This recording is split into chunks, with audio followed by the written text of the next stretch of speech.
ఏం పేరండి? వీరనాగిరెడ్డి. వీరనాగిరెడ్డి. కానీ ఎప్పుడు బాబు ఎందుకమ్మా నీ చుట్టూ ఇంతమంది నన్నే పెట్టుకో దగ్గర అని ఎప్పుడు వెళ్ళడా? వీడు ఎంత కన్వీనియంట్ అంటే పుట్టినప్పటి నుంచి కూడా ఎప్పుడు కూడా ఏడవడం గాని సతాయించడం గాని, నేను ఎక్కడికైనా మీటింగ్స్ కి పోతున్నప్పుడు నన్ను వచ్చి పట్టుకుని ఏడవడం గాని అట్లా ఎప్పుడు చేయలేదు. ఎప్పుడు నేను బయటికి వెళ్ళాలన్నా కూడా చాలా హ్యాపీగా నన్ను బయటికి పంపిస్తాడు. రోజుకి ఒక్కసారైనా నేను కనిపించాల. అది రాత్రి ఎప్పుడు పడుకునేటప్పుడు నేను వచ్చినా కూడా సరిపోతుంది. చాలా కన్వీనియంట్ గా నా మోటివేషన్ వీడు. ఒక విధంగా చెప్పాలంటే నా మోటివేషన్ వీడు.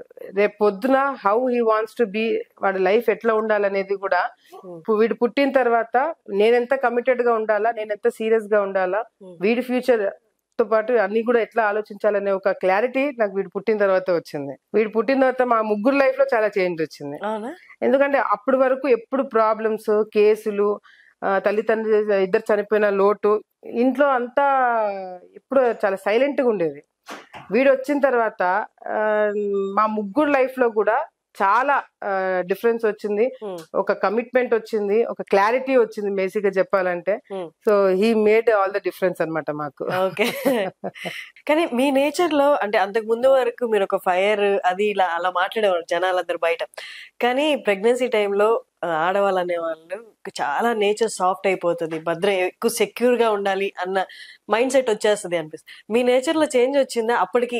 బాబు పుట్టక ముందుకి బాబు పుట్టిన తర్వాత కొంచెం సాఫ్ట్ అని అయ్యాను నేను థింకింగ్ వైజ్ అని, అలా ఏమైనా అనిపించిందా? అట్లా ఏం కాలేదు. బికాస్ మా లైఫ్ అట్లా ఉంది. ఇప్పుడు మేబీ పేరెంట్స్ ఉన్నింటే, మదర్ ఫాదర్ ఉన్నింటే, నాకు ఈ కమిట్మెంట్స్ లేకపోయింటే maybe it would have been like that. కానీ వాళ్ళిద్దరు చనిపోవడం, ఇందాక చెప్పినట్టుగా వీడు పుట్టిన తర్వాత మాకు చాలా రెస్పాన్సిబిలిటీస్ ఇంకా పెరిగినాయి. క్లారిటీ వచ్చింది ఇంకా ఎట్లా కమిటెడ్ గా ఉండాలా. రేపు పొద్దున he has to be proud of us. ఇప్పుడు నేను నా తల్లిదండ్రులు చూసి ఎంత గొప్పగా గర్వంగా చెప్పుకుంటున్నామో, మాకు అదే నా పిల్లలు వచ్చే జనరేషన్స్ కూడా మా గురించి అట్లే అనుకోవాలన్న ఒక కమిట్మెంట్ మాకు కూడా ఉంది. సో సాఫ్ట్ అయితే అవ్వలేదు, కానీ వచ్చే ప్రాబ్లమ్స్ ని ఎట్లా ఎదుర్కోవాలనేది కూడా ఇంకా టఫ్ అప్ అయినాము. అది నేను నాట్ జస్ట్ మా తమ్ముడు కావచ్చు, even he's also very young. ఇప్పుడు 25 years తనకి. గత 5 years నుంచి he's been fighting for me. నాతోటే ఉంటున్నాడు, నా కోసం చేస్తున్నాడు.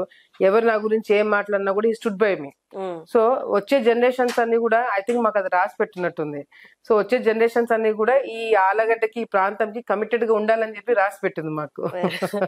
కానీ మీ తమ్ముడు గారి ప్రస్తావన తెచ్చారు కాబట్టి, వెన్ హీ ఎంటర్స్ అంటే తను పాలిటిక్స్ లోకి ఎంటర్ అయితే మీరు ఏమన్నా కొంచెం నెమ్మదించే లేదా కొంచెం నేను రిలాక్స్ అవుతాను అన్న ఆలోచనలు ఉన్నాయా ఫ్యూచర్ లో? అట్లా ఆలోచన ఏం లేదు. Both of us want to create history. Because mother, father, తాతగారు ముగ్గురు కూడా ఒక నాన్న ఎంపీగా ఉన్నప్పుడు తాతగారు, అమ్మగారు ఇద్దరు అసెంబ్లీలో ఇది చేశారు. అండ్ ఇప్పుడు మాకున్న రెస్పాన్సిబిలిటీస్ ఏంటంటే నాట్ జస్ట్ ఆళ్ళగడ్డ, నంద్యాల కూడా మాకు కమిట్మెంట్ ఉంది.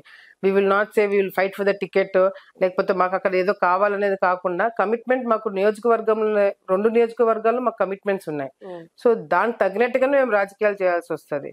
విఖ్యాత వస్తే నాకు ఇంకా స్ట్రెంత్ పెరుగుతుంది. ఇద్దరం కలిసి రాజకీయం చేసేదానికి కూడా మాకు అవకాశం ఉంటుంది. నేను ఇంతకు ముందు కూడా ప్రామిస్ చేసినట్టుగా కూడా డెఫినెట్ గా మళ్ళీ హిస్టరీ క్రియేట్ చేస్తాం. నేను మా తమ్ముడు ఇద్దరం కూడా అసెంబ్లీకి ఎంటర్ అవుతాము. ఇందాక నేను ఫస్ట్ అడిగిన క్వశ్చన్ కి, అంత ముందు గెలుపుకి ఇప్పుడు గెలుపుకి మేజర్ డిఫరెన్స్ అంటే సాటిస్ఫాక్షన్, ఇది నాది, ఈ గెలుపు అంటే పర్సనల్ గా నాది అన్నట్టు ఏమైనా ఫీల్ అవుతున్నారు మీరు? డెఫినెట్ గా అండి. ఎందుకంటే అప్పుడు నేను గెలిచింది కూడా ఎనానిమస్ గా గెలిచినాము. అంటే అప్పుడు పోటీ ఏం పెట్టలేదు నాకు. నేను వైసీపీలో ఉన్నప్పుడు కూడా శోభా నాగిరెడ్డి గారు చనిపోయిన తర్వాత తెలుగుదేశం పార్టీ, అప్పుడు చంద్రబాబు నాయుడు గారు చనిపోయిన వ్యక్తుల వాళ్ళ కుటుంబం సభ్యుల పైన పోటీ పెట్టకుండా ఉండాలని చెప్పి ఒక సంస్కృతి ఆ తెలుగుదేశం పార్టీలో ఉండింది. సో అప్పుడు తెలుగుదేశం పార్టీ నా మీద పోటీ పెట్టలేదు. ఇనానిమస్ గా నేను ఎమ్మెల్యే అవ్వడం జరిగింది. సో డెఫినెట్ గా 2019 లో ఓడిపోవడం జరిగింది. కష్టపడినాము, అన్ని చేసినాము, కానీ ఓడిపోయినాము. బట్ ఇప్పుడు కష్టపడినాము, గెలిచినాము. ఇది నాది అని చెప్పుకోదగినట్టుగా నేను ఒకటి మళ్ళీ నేను క్రియేట్ చేసుకోగలిగిన. ఇప్పుడు నా దూరమైన నా కుటుంబ సభ్యులు కావచ్చు, లేకపోతే కార్యకర్తలు కావచ్చు, ఎవరైతే కొంతమంది వెళ్ళిపోయినారో వాళ్ళందరూ కూడా నాకు ఫోన్ చేసి వచ్చి కలిసి ఒకటే చెప్తున్నారు, భూమా పేరుని మళ్ళీ నిలబెట్టినావు. సో అది నాకు చాలా ఇంపార్టెంట్. ఎందుకంటే ఇన్ని కష్టాలు, ఇన్ని కేసులు, జైలుకి పోయి ఇవన్నీ కూడా నేను చేయడానికి కారణము నా తల్లిదండ్రుల కష్టము నేను నిలబెట్టుకోవాలా. సో దానికి కష్టపడింది, ఈ రోజు ఫలితం దక్కింది. కానీ ఒక్క ఇన్సిడెంట్ నేను చదివినప్పుడు చూసినప్పుడు కూడా అందరికి, నాకు తెలిసి విన్న వాళ్ళందరికీ కొంచెం కలిసి వేసినట్టు అనిపించిన ఇన్సిడెంట్ ఏంటి అంటే, మీరు జైలుకి వెళ్ళినప్పుడు బాబు ఫీడింగ్ కోసము బాబుని తీసుకెళ్ళి ఒక ఫీడింగ్ మామ్ గా మీరు లోపల ఉన్నప్పుడు మదర్ గా, అది కొంచెం అందరికి, ఆడవాళ్ళందరికి కూడా కొంచెం ఇబ్బంది కలిగించిన సిచ్యువేషన్ అనమాట. అయ్యో ఎంత కష్టం వచ్చింది అన్నట్టు. మీరు ఎలా ఫీల్ అయ్యారు? అంటే ఇమోషనల్లీ బాగా డౌన్ ఫేజ్ కదా అది. నాకు తెలిసి ఎవరికి కూడా అటువంటి ఫేజ్ రాకూడదు. ఎందుకంటే సరే నేను ఒక్కదాన్ని అరెస్ట్ అయ్యింటే మేబీ నేను అంత బాధపడేదాన్ని కాదు. ఎందుకంటే నాతో పాటు మా హస్బెండ్ కూడా అరెస్ట్ అయినారు. అండ్ బాబు అప్పుడు ఏజ్ ఎట్లా అంటే మేమిద్దరం లేకుండా ఉండలేకపోయినాడు. ఏదో నేను కానీ హస్బెండ్ కానీ ఇద్దరులో ఎవరో ఒకరు ఉంటే ఉంటాడు. ఇద్దరం లేకపోయేసరికి ఎవరితో ఉండాలా, ఎవరు చూసుకునే ఇది కూడా లేకుండింది. మా అత్తగారు ఉండినారు కానీ అంత అలవాటు లేదు. తను హైదరాబాద్ లో ఉంటారు, బాబు నా దగ్గర ఉంటారు కాబట్టి వీడు చాలా ప్రాబ్లమ్స్ వీడు కూడా పాపం ఎదుర్కొన్నాడు. ఊహ తెలియకుండానే వీడు జైలుకి వచ్చేసి నన్ను చూసి ఫీడింగ్ అయిపోయిన తర్వాత వీడిని తీసుకుపోతున్న టైంలో కూడా కానిస్టేబుల్స్ తీసుకుపోయేవాళ్ళు. లోపలికి ఎవరిని ఎంటర్ కానిచ్చేవాళ్ళు కాబట్టి లేడీ కానిస్టేబుల్స్ వచ్చేవాళ్ళు, జైలు స్టాఫ్. వాళ్ళు వీడిని బలవంతంగా తీసుకుపోతున్నప్పుడు మాత్రము ఆ సిచ్యువేషన్ ఏ తల్లికి కూడా రాకూడదని అని చెప్పి నేను ఆ రోజు అనుకోవడం జరిగింది. కానీ వీడిని తీసుకుపోతున్న ప్రతిసారి కూడా ఇటువంటి సిచ్యువేషన్స్ మళ్ళీ రాకుండా ఉండాలంటే నేను ఎదగాల, నేను కష్టపడాలా అని నేను చాలా గట్టిగా నా మనసులో నేను నిర్ణయం తీసుకోవడం జరిగింది. నా కొడుకు కావచ్చు, ఎటువంటి వాళ్ళకి కావచ్చు, తప్పుడు కేసులు పెట్టడం వల్ల ఇటువంటి సిచ్యువేషన్ వచ్చింది. నా హయాంలో డెఫినెట్ గా తప్పుడు కేసు అనేది ఉండకూడదని ఒకటి గట్టిగా నిర్ణయించుకున్నా. రెండోది, నా కొడుకు మళ్ళీ అటువంటి ప్రాబ్లమ్స్ రాకూడదు, ఫేస్ కాకూడదు అని చెప్పి కూడా నేను ఆలోచించుకోవడం జరిగింది. కానీ ఇలాంటి పరిస్థితులు రాకూడదు అనుకోవడం ఒకటి, కానీ పాలిటిక్స్ లో ఉన్నారంటేనే పొద్దున్నేస్తే పోరాటమే. అది మనం ఇంటెన్షనల్ గా ఇన్వాల్వ్ అయి చేసామా, లేకపోతే పరిస్థితులు వచ్చినప్పుడు మనం ఎదుర్కొన్నా కూడా అదొక కైండ్ ఆఫ్ కేసు లాగే మారచ్చు పరిస్థితులను బట్టి. కానీ ఇక్కడ ఉన్నప్పుడు అలాంటి పరిస్థితులు రాకుండా చూడాలి అంటే కష్టం కదా.